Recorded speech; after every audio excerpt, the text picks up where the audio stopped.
Good morning student. प्रिय छात्रों, कल हमने पार्ट 2 में क्यूबॉइड से रिलेटेड फॉर्मूले आपके साथ डिस्कस किए थे। आपको अच्छे तरीके से उनको समझाया था। आज इसी कड़ी को आगे बढ़ाते हुए हम ऑनलाइन क्लासेस में पार्ट 3 जो मेंसुरेशन से रिलेटेड है एनसीईआरटी 10th क्लास के मैथ लेसन नंबर 13 से, उसमें हम एक अलग शेप लेकर के आए हैं जिसका नाम है सिलेंडर यानी बेलन। बच्चों, आप इसमें पूर्व की भांति बहुत परिचित हैं कि बेलन क्या होते हैं, कैसे इन बेलन का निर्माण किया जाता है, ये भी आपको पता होता है। तो बच्चों, ये बहुत इजी प्रोसीजर होता है कि कैसे इसका निर्माण किया जाता है। तो मैं आपको बताना चाहूंगा कि 9th क्लास में आपने इसके लिए प्रिपरेशन की थी, बहुत अच्छे से आपने क्लियर किया था। चलिए अब हम इस वीडियो को स्टार्ट करते हैं। देखिए, सिलेंडर आज हम पढ़ने जा रहे हैं। अब सिलेंडर 2 टाइप्स के होते हैं। एक होता है ठोस बेलन, एक होता है खोखला बेलन। इन दोनों आकृतियों के सूत्रों में भी भिन्नता होती है। तो आज हम स्पेशली जो पढ़ेंगे वो केवल ठोस बेलन से रिलेटेड बातें पढ़ेंगे, उन्हीं के फॉर्मूले का निर्माण करेंगे। इससे अगली वीडियो में हम खोखले बेलन के बारे में पढ़ेंगे।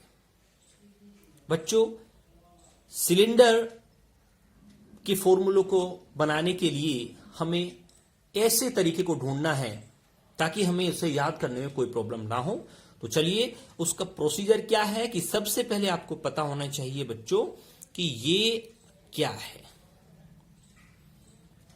इसे हम बच्चों वर्त कहते हैं। जानते हैं आप, इसे हम वर्त कहते हैं। बहुत से बच्चे इसे स्फीयर समझ लेते हैं, गोला समझ लेते हैं। ये गोला नहीं है, क्योंकि गोला एक 3 डायमेंशनल शेप होती है और ये एक 2 डायमेंशनल शेप है। तो ये वर्त है, और वर्त का अगर हम क्षेत्रफल की बात करें तो बच्चों वर्त का क्षेत्रफल होता है पाई आर स्क्वायर। पाई जो है एक ग्रीक भाषा का अक्षर होता है, और आर इस वर्त का रेडियस होता है। दूसरा फॉर्मूला इसी में होता है कि वर्त का जो परिमाप होता है वो होता है 2 पाई आर, इस वर्त के चारों ओर की मेजर। राइट। तो अब आप सोच रहे होंगे कि हम बेलन पढ़ने जा रहे हैं, लेकिन इन फॉर्मूलों का यूज कहां होना है? तो बच्चों इन्हीं से इनके निर्माण होना है। तो चलिए अब आप सोचिए बच्चों कि हम बेलन में 3 चीजें निकालेंगे। इस बेलन का आयतन, इस बेलन का वक्र पृष्ठीय क्षेत्रफल और इस बेलन का संपूर्ण पृष्ठीय क्षेत्रफल। चलिए पहले हम आपको बता दें कि वर्त जैसे हमने रख दिया, जैसे एज ए सिक्का होता है। अब इस सिक्के को अगर हम रखें और फिर इसके ऊपर और सिक्के रखें और सिक्के रखें और सिक्के रखें, तो आप जानते हैं किस तरह की आकृति क्रिएट होती है। इसे हम बेलन कहते हैं। जब आपने एक सिक्का रखा तो तब आपकी सिक्के का एरिया था पाई आर स्क्वायर। आपने इसको किस ऊंचाई तक रख दिया तो हमने इसमें मल्टीप्लाई कर दी एच की, और बच्चों ये बन गया आपका वॉल्यूम ऑफ सिलेंडर। इसीलिए सिलेंडर का जो वॉल्यूम है वो कितना होता है? पाई आर स्क्वायर एच। लेकिन बात ये आती है कि सिलेंडर कैसे बनता है। तो चलिए आपको ये भी बता दें कि सिलेंडर, जब आप एक रेक्टेंगुलर शीट को फोल्ड करते हैं अकॉर्डिंग टू लेंथ और अकॉर्डिंग टू ब्रीथ, तब जाकर के एक सिलेंडर का निर्माण होता है। आप मेरे हाथ में ये कागज देख रहे हैं। अगर इस रेक्टेंगुलर शीट को आप इस तरीके से फोल्ड करेंगे तो बच्चों रेक्टेंगुलर शीट को अगर आप इस तरीके से फोल्ड करेंगे तो आपके पास एक सिलेंडर हो जाएगा। इस तरीके से आप इसे लेंथ और ब्रीथ दोनों के अकॉर्डिंग से आप फोल्ड कर सकते हैं। दोनों प्रोसीजर से आपको एक सिलेंडर ही प्राप्त होगा। अब चलिए हम बात करते हैं इसके कर्व्ड सरफेस एरिया की। तो बच्चों इसका जो CSA होता है वो होता है 2 pi R H. 2 pi R H का मतलब होता है आधार का परिमाप और मल्टीप्लाई हाइट। ठीक है। अगर बात करें इस सिलेंडर के टोटल सरफेस एरिया की, तो आप जानते हैं कि टोटल सरफेस एरिया कैसे निकलता है। आप जानते हैं, इस फिगर को आप देख रहे हैं, इस फिगर में मैंने 2 ढक्कन लगाए हुए हैं। अगर इसके टॉप को और इसके बॉटम के एरिया को छोड़ दिया जाए तो बाकी जो बचता है उसे हम कर्ड सरफेस एरिया कहते हैं।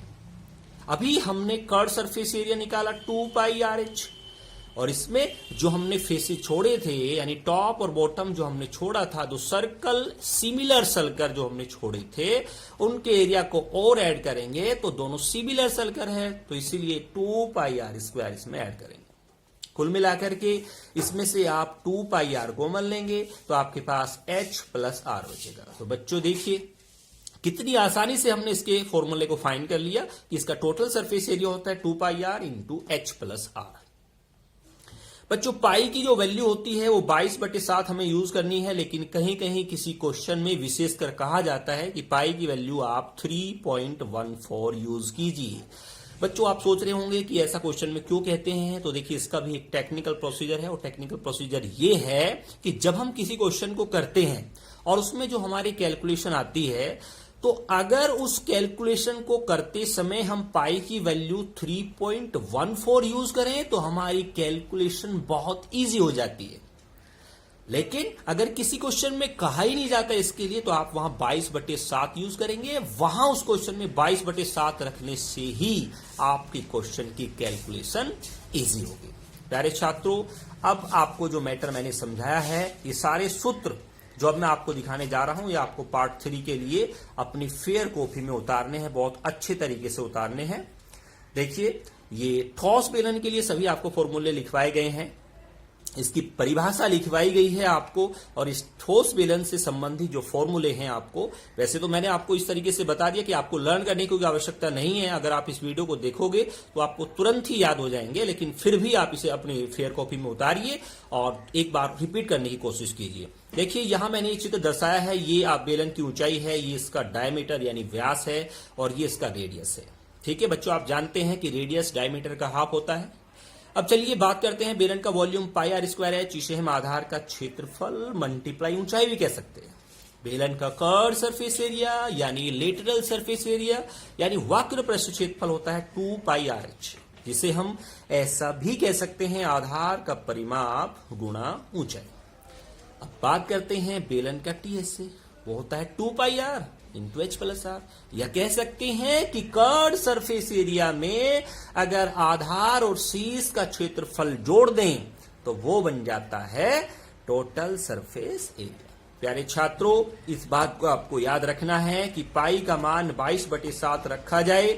अगर किसी प्रश्न में कहा जाए स्पेशली, तो तभी आपको पाई की वैल्यू 3.14 यूज करनी है। इसके अलावा आपको पाई की वैल्यू 22/7 ही रखनी है।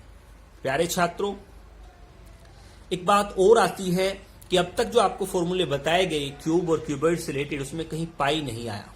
अब आप सोच रहे होंगे कि इसमें ही पाई क्यों आया। तो बच्चों हमेशा एक चीज को याद रखना कि जिस भी शेप का कुछ भी पार्ट सर्कुलर होगा, घुमावदार होगा, वहां पाई की वैल्यू आनी ही आनी है। तो इसीलिए आपको याद रखना है कि क्यूब और क्यूबॉइड के फॉर्मूले में कभी भी पाई वैल्यू नहीं आएगी। प्यारे छात्रों, आज के लिए इतना ही काफी है। इन्हें आप अपनी फेयर कॉपी में अच्छे से उतारिए, बहुत जैसे मैंने चित्र बनाए हैं ऐसे ही बनाइए और इन्हें आप लर्न कीजिए। ठीक है प्यारे छात्रों, कल हम और विशेष आकृति के साथ आपके साथ और डिस्कस करेंगे। Thank you.